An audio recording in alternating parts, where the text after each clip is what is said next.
We had no input on the storyline. We got to see it when it was done. And we all were like, oh my God, this has nothing to do with the song. It was based on Fahrenheit 451, and he put his niece in it. And you're like, oh Christ. I'm not a filmmaker. Some of them we really got right, and others we didn't.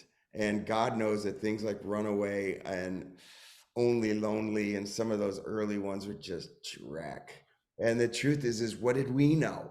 It was the advent of MTV. We're talking at 1983, remember? And everybody was with padded shoulder pads and dance moves. And, some director that I don't know his name was assigned to us by the label. We had no input on the storyline. We got to see it when it was done. And we all were like, oh my God, this has nothing to do with the song.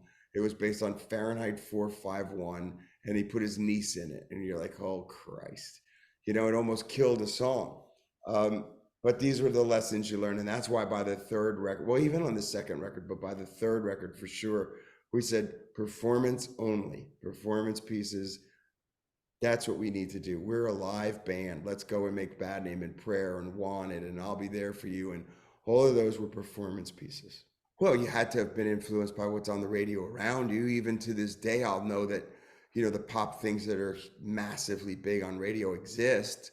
So yeah, sure, you were aware of all those bands on the Flock of Seagulls and, whatever else was coming through Asbury Park at the time. But yeah, I was definitely aware. But I didn't gravitate toward it, but I was definitely aware. And those eighth notes, but the stops were more from Journey than New Age. New Wave, I mean, New Wave.